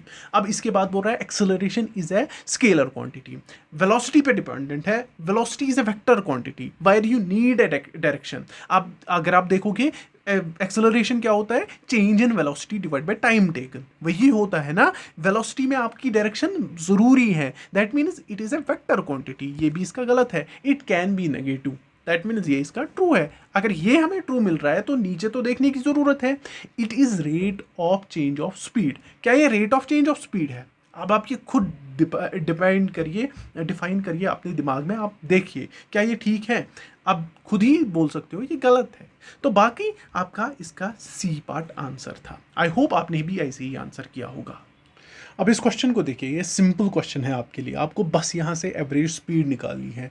आपको 2-4 मोमेंट्स दिए गए हैं यहाँ पे, डिस्टेंस ट्रैवल कितनी की है एक कार ने, उसके साथ साथ उसका टाइम भी दिया गया है। आपको एवरेज स्पीड निकालनी है। देखिए इससे ईजी क्वेश्चन क्या ही होगा, बहुत ईजी क्वेश्चन है, बस आपको कॉन्सेप्ट की थोड़ी सी नॉलेज होनी चाहिए। देखिए कुछ फार्मूलाज मैं आपको बोलूँगा जो काफ़ी इंपॉर्टेंट रहते हैं हमारे लिए। जैसे अगर आप एक्सेलरेशन के बारे में देखोगे ना, हमारे लिए पहली फार्मूला जो होती है ना वो होती है v u plus a t. ये भी आपको याद रखनी है। S is equal to u t plus 1/2 a t का स्क्वायर। ये जो इसमें सबसे इंपॉर्टेंट ये है, इस पे क्वेश्चन आते ही है। और इसके अलावा आपको ये भी याद रखना है 2as is equal to v square minus u square. देखिए अब यहाँ पे कुछ चीज़ें हैं जो आपको समझ नहीं आ रही होगी। देखिए यहाँ पे जो ये u है ना, ये इनिशियल स्पीड है, इनिशियल स्पीड है, याद रखना। जो ये a है ये आपकी एक्सेलरेशन है। क्या है? एक्सेलरेशन है। t आपका टाइम है और v आपकी फाइनल वेलोसिटी है। ये आपको याद रखना है, इनिशियल वेलोसिटी, फाइनल वेलोसिटी। आई होप ये आपका क्लियर हो गया। तो उसी हिसाब से अब आप खुद ही देख लोगे। यहाँ पे s स्पीड मत मान लेना, ये आपका क्या है, ये आपकी डिस्टेंस है। क्या है? डिस्टेंस है। इसको दिमाग में रखना। अभी बोलोगे फिर ये क्या बोला था, ये डिस्टेंस है। इतना याद रखना, ये फॉर्मूलाज याद रखना, ये आपको ज़रूरत बहुत ज़्यादा लगेगी आगे। बाकी इसको अब इस क्वेश्चन को देखिए। देखिए ये किसके रिलेटेड है? ग्राफ के रिलेटेड है। एग्जाम में ग्राफ्स पूछे जाते हैं, चाहे वो आपका डिस्टेंस टाइम ग्राफ हो या वेलोसिटी टाइम ग्राफ हो, या ये भी कह सकते हो displacement from velocity time graph हो, ये पूछे जाते हैं। अब इसमें आपको क्या पूछा गया है? आपको बोलना है कि ये जो इसका ये स्लोप है ना, ये क्या रिप्रेजेंट करता है, ये क्या दे रहा है आपको। अगर देखोगे पहला ऑप्शन है speed is increasing, uniform velocity, non uniform acceleration, displacement. देखिए पहली चीज जब आप क्वेश्चन को देखोगे ना, ये आपको सीधे बोल रहा है कि डिस्टेंस टाइम ग्राफ है, तो वो आपको क्या देगा? वो आपको स्पीड देगा हमेशा। दैट मीन्स अगर यहाँ पे स्पीड है, इसका सीधे से यही आंसर होगा अगर आपको ग्राफ भी नहीं पता होगी। देखिए ग्राफ क्या है? ये इंक्रीजिंग है, डिस्टेंस क्या हो रही है? इंक्रीज हो रही है, टाइम कम लग रहा है। ये देखो ना, टाइम लग रहा है कम, डिस्टेंस इंक्रीज होती जा रही है। दैट मीन्स अगर आप ज्यादा डिस्टेंस कवर कर रहे हो कम टाइम में, दैट मीन्स आपकी स्पीड बढ़ रही है। समझ आ रही है बात? हाँ। देखिए कुछ ग्राफ्स में आपको यहाँ पे बताऊंगा, आपको वो याद रखना है। देखिए अगर एक बॉडी रेस्ट में होगी, अगर एक बॉडी रेस्ट में होगी, उसका डिस्टेंस टाइम ग्राफ कैसे होगा? ये इसकी डिस्टेंस है, ये इसका टाइम है, ये इसका ओरिजिन है। वो स्ट्रेट लाइन होगी टुवर्ड्स द जो आपका जो इसकी एक्स एक्सिस होगी उसके मतलब अगर आप उसके कंपैरिजन में लोगे वो उसकी पैरेलल होगी। ये जब एक रेस्ट में बॉडी होगी। अगर अब यूनिफॉर्म मोशन में होगी तो इसका क्या होगा? ये ओरिजिन से ऐसे जाएगी, ये आप याद रखोगे। ये जब यूनिफॉर्म में होगी, यूनिफॉर्म मोशन, ये इक्वल डिस्टेंस कर रही है और इक्वल टाइम में कर रही है, ये आप याद रखोगे। ये आपकी डिस्टेंस है, ये आपका टाइम है। देखिए ये समझ आने की बात जरूरी है। देखिए इसके बाद अगर आपको नॉन यूनिफॉर्म मोशन में होगी, तो नॉन यूनिफॉर्म में मोशन क्या मतलब है? या तो वो डिस्टेंस कम करेगी या तो वो डिस्टेंस ज्यादा करेगी। तो जब स्पीड इंक्रीज होती होगी तो ये ऐसे होगा, अगर स्पीड डिक्रीज होती होगी तो ये ऐसे होगा। ये आपको समझना जरूरी है। यहाँ पे इसकी स्पीड जो होगी ना, स्पीड जो होगी वो डिक्रीज हो रही है, यहाँ पे इसकी स्पीड क्या होती है? इंक्रीज होती है। समझ आ रही है बात? आई होप ये क्लियर हो गया होगा। दूसरी हमारे पास आता है velocity time graph. Velocity time graph थोड़ा सा टिपिकल है, ये हमें याद रखना जरूरी है। देखिए जब एक बॉडी एक यूनिफॉर्म वेलोसिटी से निकलती होगी ना, इसका टाइम ग्राफ ऐसे होता है। देखिए यहां से आप इसकी वेलोसिटी होती है, यहां से इसका टाइम होता है। क्या होता है? टाइम होता है। तो जो अगर ये यूनिफॉर्म वेलोसिटी में होगा ना, तो ये इसका क्या होगा? पैरेलल होगा एक्स एक्सिस के। देखो अभी हमने स्पीड में क्या बोला था? ये तो फिर रेस्ट में होगी अगर ऐसे होगी। यहां पे क्या है? ये एक यूनिफॉर्म मोशन में होगा। याद रखना, बहुत इंपॉर्टेंट है। दूसरा होता है अगर पॉजिटिव यूनिफॉर्म एक्सेलरेशन के साथ होगी, पॉजिटिव यूनिफॉर्म एक्सेलरेशन के साथ होगी, तो ये कैसे होगा? ये ग्राफ ऐसे होगा, जो हमारे किसके लिए था? जब एक यूनिफॉर्म मोशन में थी, लेकिन यहाँ पे यूनिफॉर्म एक्सेलरेशन में होती है। ये आपकी वेलोसिटी है, ये आपका टाइम है। ये याद रखना, ये वेलोसिटी टाइम ग्राफ आपको दिखा रहा है। समझ आ रही है बातें? अब देखिए ये हमने समझा। ये हमारे पास क्या होता है जब एक बॉडी यूनिफॉर्म वेलोसिटी के साथ होती है। दूसरा हमारे पास क्या होता है? जब एक बॉडी हमारे पास पॉजिटिव यूनिफॉर्म एक्सेलरेशन के साथ होती है, पॉजिटिव यूनिफॉर्म एक्सेलरेशन के साथ होती है, तो उसका टाइम ग्राफ ऐसा होता है। अब देखिए तीसरी चीज हमारे पास होता है जब एक body constant constant negative acceleration के साथ होती है। किसके साथ? एक्सेलरेशन के साथ होती है। उसका टाइम ग्राफ कैसे बनता है? Velocity time graph. ये वेलोसिटी है, ये टाइम है, वो ऐसे बनता है। ये आपको याद रखना है। देखिए काफी इंपॉर्टेंट है सारे टाइम ग्राफ्स, मैंने आपके सामने रखा। देखिए इसके बाद हमारे पास होता है जब एक बॉडी मूव करती है ना नॉन यूनिफॉर्म एक्सेलरेशन के साथ, तो उसका टाइम ग्राफ कैसे बनेगा? अगर कर्व में आपको दिखाना है उसका टाइम ग्राफ ऐसे बनेगा, और अगर दूसरी देखेंगे वो ऐसे हो जाएगा। ये समझ आ रही है? ये इसकी वेलोसिटी है, ये इसका टाइम है, ये इसका वेलोसिटी है, ये इसकी टाइम है। समझ आ रहा होगा? ये सिंपल ही है, मैं आपको वेलोसिटी टाइम ग्राफ दिखा रहा हूं किसका कैसे बनता है। ये नॉन यूनिफॉर्म एक्सेलरेशन का है। इसके साथ साथ इसका ऐसे भी होता है, जिगजैग भी होता है, कभी आप कभी डाउन, कभी आप कभी डाउन, ये भी होता है इसी का। किसका? यूनिफॉर्म ये ना नॉन यूनिफॉर्म एक्सेलरेशन का, सॉरी, क्या होता है? वेलोसिटी टाइम ग्राफ जिगजैग भी होता है। देखिए इसके बाद और एक हमारे पास आता है जिसको आप बोलते हो प्रोजेक्टाइल मोशन। Projectile motion. अब प्रोजेक्टाइल मोशन क्या होती है वो भी सुनिए। देखिए यहां पे मैं एक सरफेस बनाता हूं। देखिए मैं एक बॉल को थ्रो करता हूं। फर्स्ट मैं क्या करता हूं? उसको हॉरिजेंटली कोशिश करता हूं थ्रो करने की, लेकिन वो कहाँ जानी चाहिए थी? वो इसी डायरेक्शन में रहनी चाहिए थी, बट विथ टाइम उसको ग्रेविटेशन का जब इम्पैक्ट पड़ता है वो नीचे नीचे आके सेटल हो जाती है, वापस एक सर्कुलर पाथ लेती है। आप यहाँ पे देख रहे हो कि सर्कुलर पाथ लेती है, तो इसको हम बोलते हैं प्रोजेक्टाइल मोशन, जो इसमें हो जाती है। अब यहाँ पे देखिए जो ये प्रोजेक्टाइल मतलब जो पाथ फॉलो करते हैं इसको हम क्या बोलते हैं? ट्रेजेक्ट्री। ये भी आप याद रखोगे, ट्रेजेक्ट्री इसको बोला जाता है। अब यहाँ पे हम स्टॉप करते हैं कि कंटिन्यू रहेगा, यहाँ पे स्टिल कंटिन्यू चल रहा होगा, लेकिन आपको मैंने एक टारगेट दिया है जो है 200 लाइक्स का इस वीडियो पे। अगर वो आए प्लस अगर 100 कमेंट्स हो गए तो जितनी जल्दी मेरे से होगा मैं आपको वीडियो प्रोवाइड करूंगा in given interval of time. लेकिन अगर वो नहीं हुआ तो मैं अपने हिसाब से, जिस स्पीड से मैं चल रहा हूँ उसी हिसाब से मैं वीडियो दूंगा। टाइम होगा तो वीडियो दूंगा, लेकिन अगर टारगेट फुलफिल हो गया तो जल्दी आ जाएगी। बाकी टेक केयर, अल्लाह हाफिज। इतना ही था इस वीडियो में।